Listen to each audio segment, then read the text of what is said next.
പാലക്കാട് ആലത്തൂരിൽ സ്വകാര്യ micro finance കമ്പനിയുടെ മാനസിക പീഡനം മൂലം ഗൃഹനാഥൻ ആത്മഹത്യ ചെയ്തു. തേങ്കുറിശ്ശി നെല്ലിക്കൽക്കാട്ടിലെ കൃഷ്ണൻകുട്ടിയെ വീട്ടുവളപ്പിലെ മരത്തിൽ തൂങ്ങിയ നിലയിൽ ഇന്നലെ രാവിലെയാണ് കണ്ടെത്തിയത്. അടവ് തുകയ്ക്കായി രാത്രി വരെ മൈക്രോ ഫിനാൻസുകാർ വീട്ടിൽ കാവലിരുന്നതോടെ പണം കണ്ടെത്താനാകാതെ കൃഷ്ണൻ ആത്മഹത്യ ചെയ്യുകയായിരുന്നു. മൈക്രോ ഫിനാൻസ് പ്രൊവൈഡ് ചെയ്യുന്നത് സ്ത്രീകളുടെ കൂട്ടങ്ങൾക്കാണ് കമ്പനികൾ മൈക്രോ ഫിനാൻസിലൂടെ വായ്പകൾ നൽകുന്നത്. ഈ വായ്പകളുടെ തിരിച്ചടവ് എന്ന് പറയുന്നത് ആഴ്ചതോറുമാണ്. 500 മുതൽ 2000 രൂപ വരെ തിരിച്ചടവ്, എടുക്കുന്ന പൈസയ്ക്ക് ആനുപാതികമായി തിരിച്ചടവ് ആണ് ഈ സ്ത്രീകളിൽ നിന്നും ഈടാക്കുന്നത്. ഇതിന് വേണ്ടിയിട്ട് അവരുടെ എക്സിക്യൂട്ടീവുകൾ വീടുകളിൽ വരുന്നു, ആഴ്ചകളോളം പണം അവർ കളക്ട് ചെയ്തുകൊണ്ട് പോകുന്നു. എന്നാൽ ഏതെങ്കിലും ഒരു ആഴ്ചയിൽ പണം തിരിച്ചടയ്ക്കുന്നത് മുടങ്ങിയാൽ അവിടെയാണ് ഇതിൻ്റെ സ്വഭാവത്തിൻ്റെ വ്യത്യാസം വരുന്നത്. ഒരാഴ്ച മുടങ്ങുമ്പോൾ ഈ സ്ത്രീകൾക്കുണ്ടാകുന്ന ബുദ്ധിമുട്ടുകളെക്കുറിച്ചാണ് ഞാൻ പറയാൻ ആഗ്രഹിക്കുന്നത്. അതായത് ഏതെങ്കിലും ഒരാഴ്ചയിൽ മുടങ്ങിയാൽ കൃത്യമായി തിരിച്ചടച്ചു കൊണ്ടുവരുന്ന റീപേയ്മെൻറ്റ് ചെയ്തു വരുന്ന ഇത്തരം ലോണുകളിൽ ഏതെങ്കിലും ഒരു ആഴ്ചയിൽ തിരിച്ചടവ് മുടങ്ങിയാൽ വരുന്ന എക്സിക്യൂട്ടീവ്, സ്ത്രീയോ പുരുഷനോ, അവർ ഇവരെ സമ്മർദ്ദപ്പെടുത്തുകയാണ്. ഇല്ലാത്ത പണം എവിടെ നിന്നെങ്കിലും കളക്ട് ചെയ്തോ അല്ലെങ്കിൽ കടം മേടിച്ചോ പണയം വെച്ചോ നൽകണമെന്ന് പറഞ്ഞ് ആദ്യം ഫോഴ്സ് ചെയ്യും. രണ്ടാമത് അവരോട് സംസാരം കുറച്ചുകൂടി മോശമായ തരത്തിലേക്കാക്കും. അതുമല്ലെങ്കിൽ അവർ പൈസ കിട്ടിയാലേ വീട്ടിൽ നിന്ന് പോകൂ എന്ന് പറയുന്ന പ്രവണതകൾ നിരവധിയായി ഇങ്ങനെ തുടരുകയാണ്.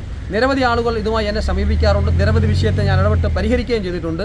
എനിക്ക് പറയാനുള്ളത് ഈ സ്ത്രീകളോടാണ്. നിങ്ങൾ ഒരു കാര്യം മനസ്സിലാക്കി വെക്കുക.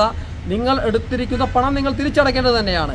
എന്നാലും ഒരാഴ്ച മുടങ്ങിയതിൻ്റെ പേരിൽ നിങ്ങളെ ആരെങ്കിലും വന്ന് നിങ്ങളെ അപമര്യാദയായി നിങ്ങളോട് സംസാരിച്ചാലോ അപകീർത്തിപ്പെടുത്തുകയോ എന്തെങ്കിലും ക്രിമിനൽ ഫോഴ്സ് ഉപയോഗിക്കുകയോ ചെയ്താൽ നിങ്ങൾക്ക് നിയമപരമായി പോലീസ് സ്റ്റേഷനിൽ വിളിച്ചു പറയാം. 100-ലോ 112-ലോ വിളിച്ചു പറഞ്ഞാൽ പോലീസുകാർ വരും. അല്ലെങ്കിൽ തൊട്ടടുത്തുള്ള പോലീസ് സ്റ്റേഷനിൽ പോയി ഒരു പരാതി കൊടുത്താൽ നിങ്ങളെ അപമാനിക്കുന്നതിനുള്ള, നിങ്ങളെ അപകീർത്തിപ്പെടുത്തുന്നതിനുള്ള നടപടികൾ അവർ സ്വീകരിക്കും. ഇത്തരം മൈക്രോ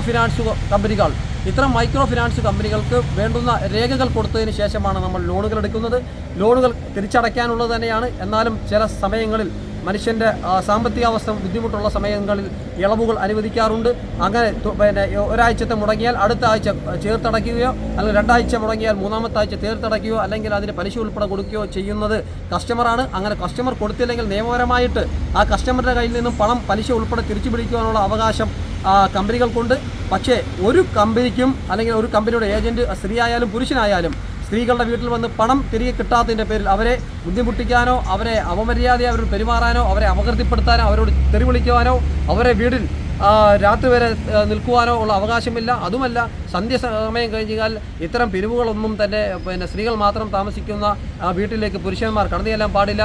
അപ്പോൾ ഇതൊക്കെ ചെയ്യുന്നുണ്ടെങ്കിൽ തീർച്ചയായും സ്ത്രീകളായിട്ടുള്ള സഹോദരിമാരായിട്ടുള്ള ഇത്തരം വായ്പ എടുത്തിട്ട് ഇത്തരം സാഹചര്യങ്ങളിൽ ബുദ്ധിമുട്ട് നിൽക്കുന്നവർക്ക് പരാതിപ്പെടാം. നിങ്ങൾക്ക് നിയമപരമായിട്ടുള്ള പരിരക്ഷ കിട്ടും.